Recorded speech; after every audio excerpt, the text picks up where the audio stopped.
In 1486, a Jewish scribe sits in a dim scriptorium in Safed, copying the mystical text Sefer HaRazim, the Book of Mysteries. His quill scratches across parchment, listing angels who guard the 9 steps of the second firmament. Raphael. Then his hand forms a name that shouldn't exist in Jewish texts, Pthiel. He doesn't pause. He doesn't question. He copies what he finds and moves to the next angel, unaware he's just preserved evidence of something scholars will argue about 5 centuries later, proof that the hermetically sealed boundaries between rival religions were always a lie.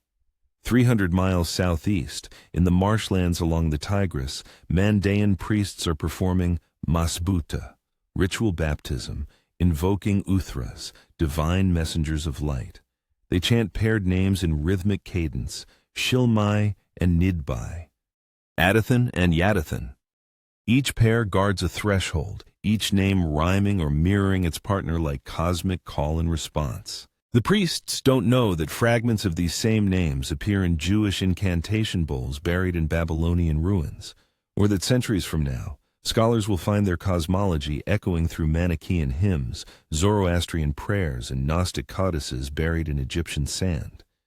This isn't a story about religious influence. It's archaeological evidence of something stranger, a template, a blueprint for organizing the divine that keeps surfacing across traditions that officially denied each other's existence. The Uthras of Mandaeism are the signature we're tracking through 2,000 years of cross-pollination, mistranslation, and willful forgetting. And the trail starts with a question nobody thought to ask until 2017. What if we've been calling these beings by the wrong name all along? The word Uthra has been mistranslated for 150 years. In 1867, when German scholars first tackled Mandaean manuscripts, they traced Uthra to the Aramaic Utra, meaning riches or wealth. It made a kind of sense. These beings inhabit Shkinas, celestial dwellings of abundance in the world of light. Early scholarship connected them to the South Arabian storm god Uthras, bringer of irrigation and prosperity. The translation stuck. Textbooks, dictionaries, academic papers, all confidently rendered Uthra as treasure or riches, framing these beings as divine assets, cosmic wealth in the treasury of God. Then, in 2017, linguist Charles Haberl publishes a paper that detonates the consensus. He argues the etymology is wrong, fatally wrong. The confusion stems from a merger that happened deep in Mandaic's evolutionary history. 2 ancient Semitic roots, tr, to be rich, and wtr, to exceed, to be excellent, collapsed into a single verbal form in Mandaic because the language merged the phonemes that distinguished them. Scholars assume the former. Haberl demonstrates it's the latter. Uthra doesn't mean riches, it means excellency, one who exceeds, who surpasses. These aren't celestial treasures. They're beings defined by their superiority, their guardianship, their function as intermediaries who exceed mortal capacity. Why does this matter? Because it changes the entire theology. If Uthras are riches, they're passive objects in God's possession.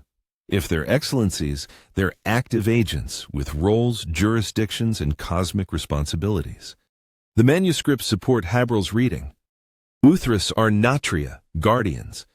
They're parwanka, guides who escort souls through the afterlife. They're gufnas, heavenly grapevines whose fruit sustains the world of light. These aren't static symbols of abundance. They're functionaries in a vast bureaucracy of salvation, and their names encode their partnerships. The paired name system is where things get genuinely weird. Open a Mandaean prayer book, the Kulasta, and the names come in matched sets. Shilmai and Nidbai, who guard Piriawis, the heavenly Jordan. Adathan and Yadathan, stationed at the gate of life. Tar and Tarwan. Ur and Yerba. Some pairs are alliterative. The names start with the same sound, creating acoustic symmetry. Others use infixing, kapan and kanpan, where a single consonant inserts into the root to generate the partner. A few are straight rhymes, gubran and guban. The pattern is so consistent that when you encounter a solo Uthra name, you instinctively wait for its twin. This isn't decorative. It's structural. Pairs create cosmic balance. When Mandaeans invoke Uthras during Mazbuta, the paired names generate liturgical rhythm, one name on the inhale, the partner on the exhale.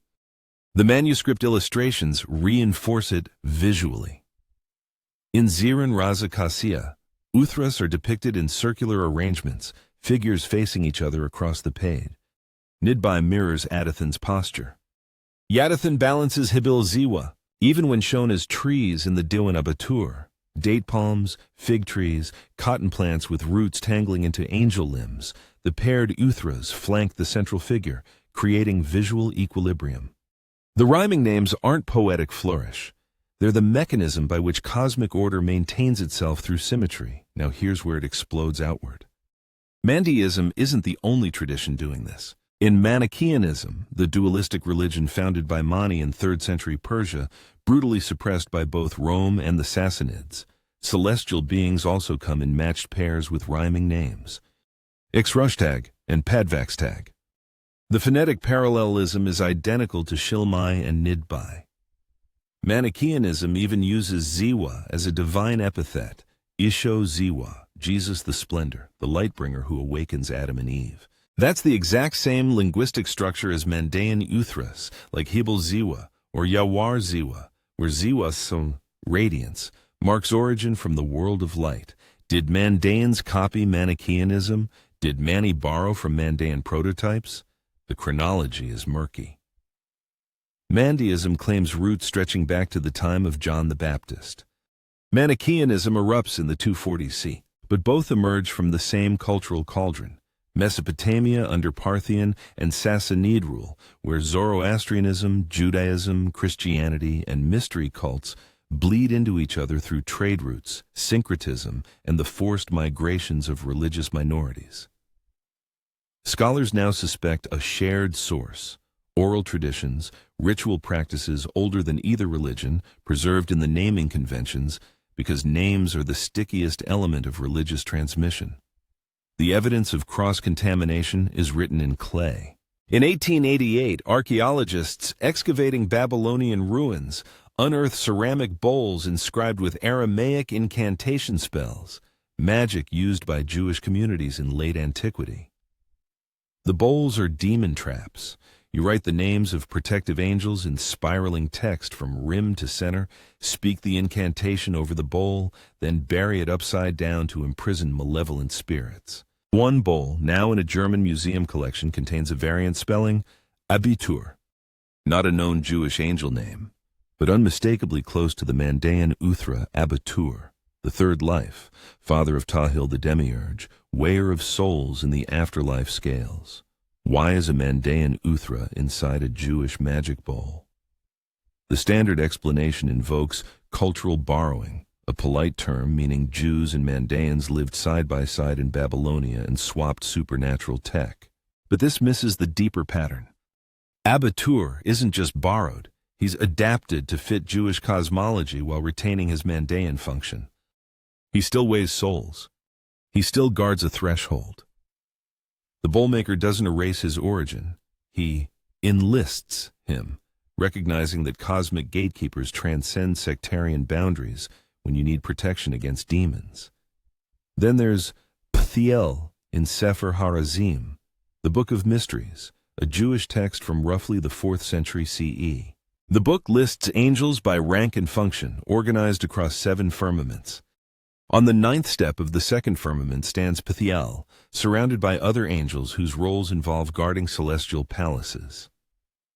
The name is a variant of Tahil, the Mandaean fourth life, creator of the material world, a demiurgic figure who shapes Tibel, the earthly realm, from dark waters under the authority of the higher Uthras. He's a problematic creator in Mandaean thought, sometimes portrayed as incompetent or deceived by the forces of darkness. Yet here he is in a Jewish grimoire, stripped of his cosmological baggage, reduced to a palace guard.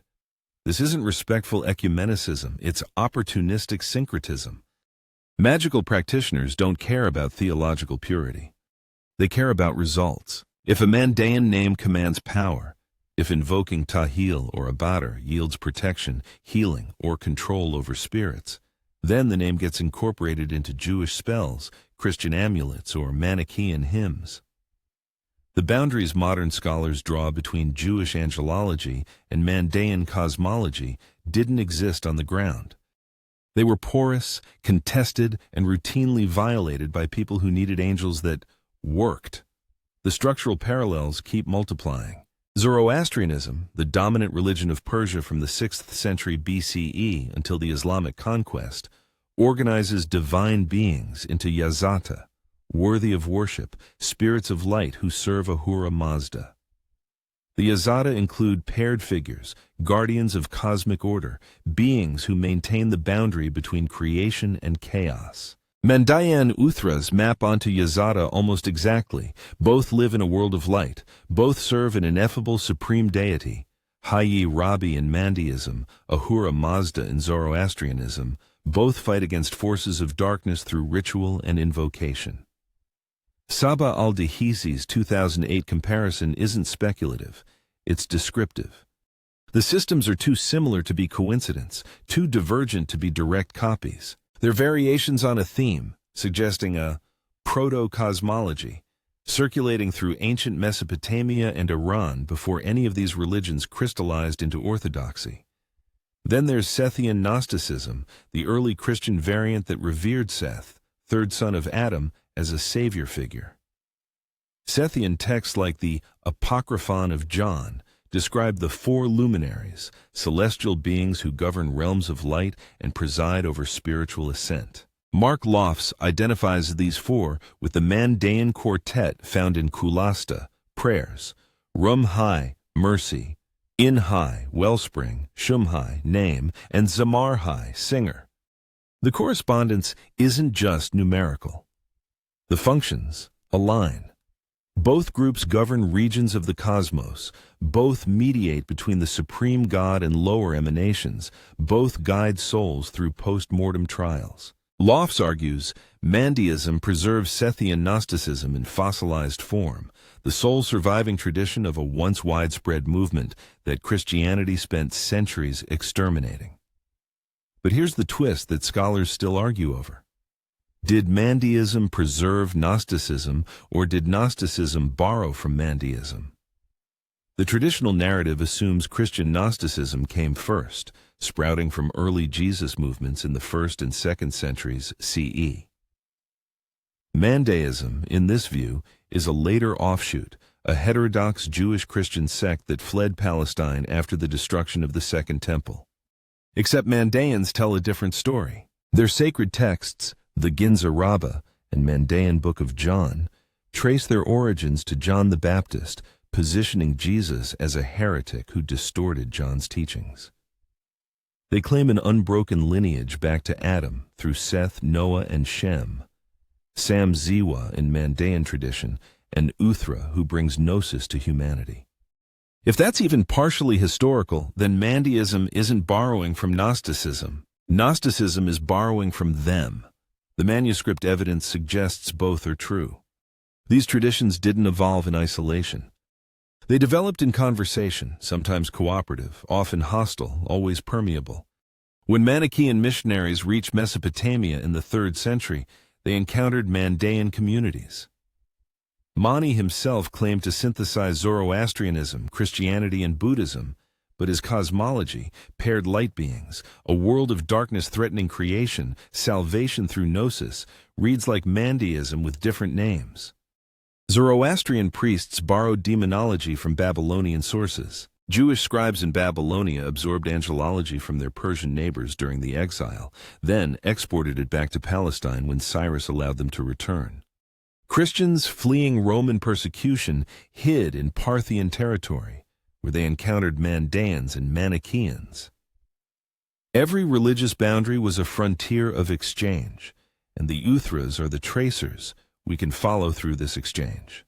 The paired names, the Ziwa suffix, the guardian functions, these elements keep recurring in sources that are too distant in time and space to have direct contact, suggesting they're all drawing from a shared reservoir. That reservoir might be older than any written text we possess. Mesopotamian cosmologies, Sumerian, Akkadian, Babylonian, already featured divine bureaucracies with paired gods and hierarchical ranks. The Anunnaki, the Igigi, the spirits who mediate between heaven and earth, these templates were available to anyone living in the region, ready to be adapted into new religious systems as empires rose and fell. But there's one element unique to Mandaeism that doesn't appear anywhere else, and it's the element that makes the whole system feel alive. The Uthras don't just guard cosmic thresholds, they become cosmic thresholds. In various Mandaean manuscripts, Uthras are depicted as gufnas, personified grapevines whose fruit provides sustenance in the world of light. Piriawis, the heavenly river, is both a place and an Uthra, a flowing being who speaks through water. Other Uthras transform into trees, date palms, fig trees, cotton plants. The Alma Rishaya Arba manuscript illustrates them with roots tangling into robes, branches extending into arms, leaves sprouting from crowns. They're not symbols of nature. They're nature transfigured, the physical world reimagined as conscious, communicative, alive. This is where Mandaeism breaks from every other tradition in the region. Jewish angels don't become trees. Christian archangels don't manifest as vines. Zoroastrian Yazada remain distinct from the natural world they govern. But Mandaean Uthras are the world of light's infrastructure, its rivers, its plants, its clouds. The term Anana, usually translated as cloud, also refers to female consorts of Uthras, suggesting that even meteorological phenomena have gender, partnership, and agency. The cosmos isn't a hierarchy of command. It's an ecology, a living system where beings interpenetrate, transform, and sustain each other. Which brings us back to that other disputed element, Anana and Nitufta. Both terms appear constantly in Mandaean prayers, and both resist clean translation. Anana means cloud, but in context it refers to the consorts of Uthras, female counterparts who aren't separate beings so much as aspects, emanations of the Uthra's radiance. Nitufta originally means drop, but gets translated as cloud in some texts and seed in others. Drower, the pioneering scholar of Mandaeism, interprets Nitufta as a personified drop of water of life, simultaneously liquid, divine essence, and a being with agency. These aren't metaphors. They're ontological categories. The world of light operates on principles where substance, personhood, and symbolism merge. This makes the Uthras nearly impossible to map onto angelologies from other traditions, which is probably why they got mistranslated for so long. If you approach Mandaeism expecting Christian-style angels, discrete entities with fixed roles, hierarchical ranks, clear boundaries between spirit and matter, the Uthras seem incoherent. But if you approach them as processes, as flows of light that condense into personhood when invoked, then disperse back into radiance, they make perfect sense within Mandaean metaphysics. The paired names aren't just labels. They're invocations, syllables that call forth specific functions from the undifferentiated ocean of divine light. And now the pattern snaps into focus. The reason Uthra cosmology leaks into Jewish magic, Manichaean hymns, Sethian texts, and Zoroastrian ritual isn't because one tradition stole from another. It's because the paired name structure, the guardian functions, the rhyming symmetry, these are techniques that work. They're mnemonic devices that embed theology into sound.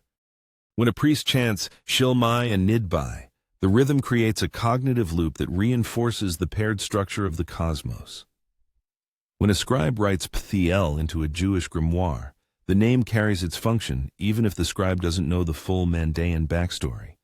The names do things. They organize cognition. They pattern behavior. They make invisible hierarchies tangible. Modern culture keeps rediscovering this. Video game cosmologies use paired deities with alliterative names. Final Fantasy's Cosmos and Chaos, Genshin Impact's Archons with elemental symmetries, World of Warcraft's old gods whose names rhyme, Sithun and Yogg-Saron. Sci-fi franchises build hierarchies of ascended beings who communicate telepathically and live in higher dimensions. Mass Effect's Reapers, Stargate's Ancients, even the Q Continuum from Star Trek. These aren't conscious borrowings from Mandaeism. They're independent evolutions toward the same blueprint because the blueprint works for organizing complex systems of power. Paired names create balance. Hierarchies make power legible. Rhyming structures make the system memorable. The irony is that while popular culture unconsciously recreates Uthra cosmology, academic scholarship spent a century getting the basics wrong. The Rich's translation stuck because it fit Orientalist assumptions, Mandaeism as exotic, mystical, preoccupied with esoteric wealth. Hebrel's Excellency reading is less romantic, but it's accurate to the texts, and it reframes everything. Uthras aren't treasures passively held by God. They're agents of excellence, beings defined by their capacity to exceed human limitations, to mediate between the world of light and the material realm, to guard thresholds that would destroy mortals who approach them unprepared. Which explains why their names show up in magical bowls and grimoires. If you're a Jewish exorcist in 5th century Babylonia, you don't invoke Uthras because you've converted to Mandaeism. You invoke them because you recognize their function. Abitur weighs souls and guards boundaries, useful when you're trying to trap a demon in a clay bowl. Tahil shapes matter, useful when you need physical protection. The names work, regardless of the user's theology, because they tap into functional roles that predate any single religious tradition. They're part of a shared infrastructure of the numinous, a system for organizing humanity's relationship with powers that exceed comprehension. So when that Jewish scribe in Safed copies Pethael into Sefer Harazim in 1486, he's not committing heresy.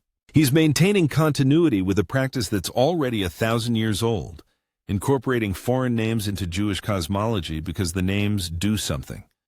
The text never explains who Pethael is. It doesn't need to. The name sits in a list of palace guards, performing its function through sheer presence. 5 centuries later, scholars notice the anomaly and start tracing backward, connecting Thiel to Ptahil, connecting Mandaean prayers to Jewish spells, revealing a network of exchange that the traditions themselves never acknowledged. And that network is still active. In 2017, Haberl publishes his etymology paper, triggering a wave of reinterpretations.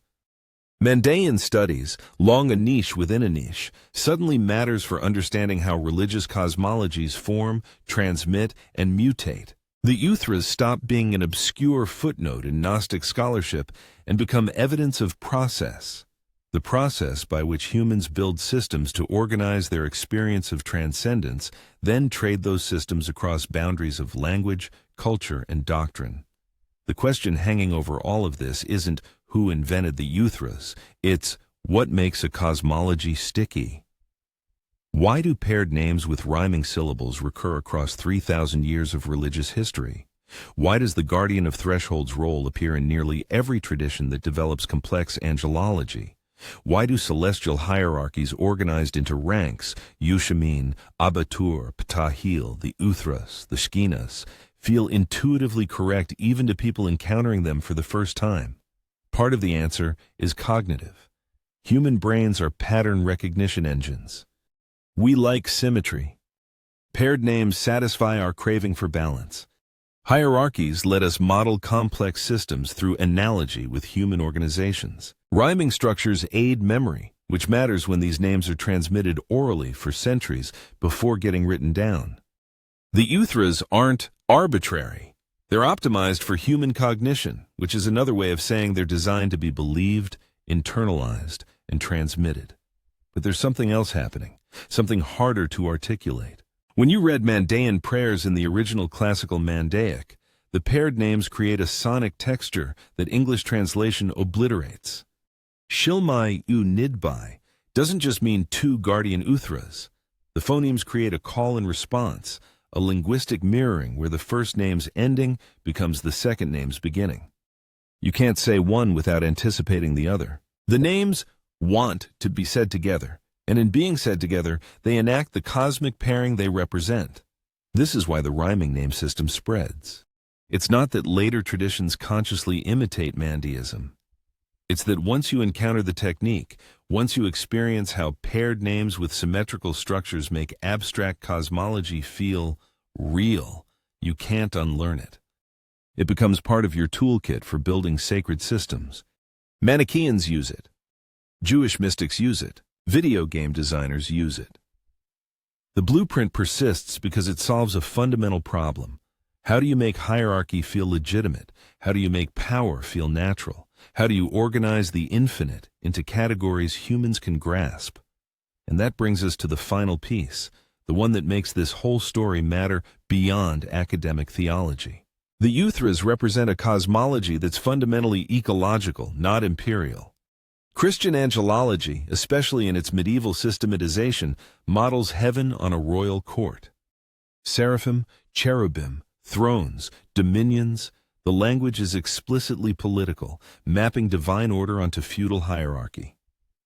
Islamic angelology does something similar, with archangels as emissaries of the divine sultan. Even Jewish angelology, for all its complexity, tends toward bureaucratic models, angels as functionaries in God's administration. But Mandaean Uthras resist that structure. They're guardians, guides, parwanka, who accompany souls, gufnas, whose fruit sustains life, rivers and clouds and trees that achieve personhood without losing their material nature. The world of light isn't governed, it's cultivated. The Uthras don't command. They sustain. And when they appear in pairs, they create balance through reciprocity, not through dominance. This is what makes their migration into other traditions so interesting. When Jewish scribes borrow abatur or tahil, they're importing an alien cosmology, one that doesn't fit the hierarchical models Judaism inherited from Babylonian and Persian sources. The names become disruptive elements, traces of an alternative way of organizing divine power. They don't overthrow the existing system, but they haunt it, offering glimpses of what a non-imperial celestial order might look like. That's why 2,000 years later, when fantasy authors and game designers create their own cosmologies, they keep stumbling toward paired names, guardian figures, beings who mediate between realms without simply dominating them. The blueprint the Uthras represent, symmetrical, ecological, based on reciprocity rather than command, keeps resurfacing because it answers a need that imperial models don't satisfy. We want transcendence, but we don't want tyranny. We want hierarchy, but we don't want oppression.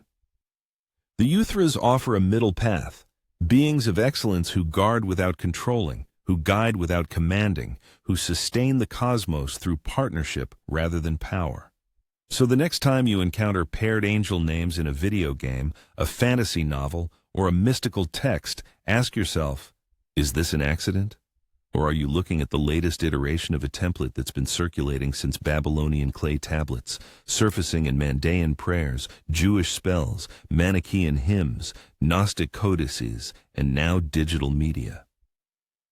The Uthras were never isolated to one obscure religion. They were always the signature of something larger, a way of thinking about power, hierarchy, and the divine that refuses to be contained by the boundaries we draw between traditions. And that's the real revelation here. The story of the Uthras isn't about Mandaeism being secretly influential. It's about how religious ideas move through history like water through soil, seeping across boundaries, pooling in unexpected places, nourishing traditions that don't acknowledge the source. The incantation bowls didn't advertise their Mandaean borrowings. Sefer Harazim didn't credit Tahil's origin. Modern fantasy doesn't footnote the Ginza Rabbah. But the pattern persists, because the pattern works. Cognitively, aesthetically, spiritually, which means that every time someone invents paired cosmic guardians with rhyming names, they're not creating something new. They're remembering something very, very old. They're tapping into a blueprint that humans have been refining for millennia, a set of techniques for making the invisible visible, for giving shape to transcendence, for organizing power in ways that feel both majestic and sustainable. The Uthras weren't divine messengers because some ancient theologian declared them so. They became divine messengers because the structure itself, the names, the pairs, the ecology of light, made divinity feel real to the people who encountered it. And 2,000 years later, buried in manuscript margins and magical bowls and video game codices, that blueprint is still doing its work. Still making people believe in hierarchies that balance rather than crush.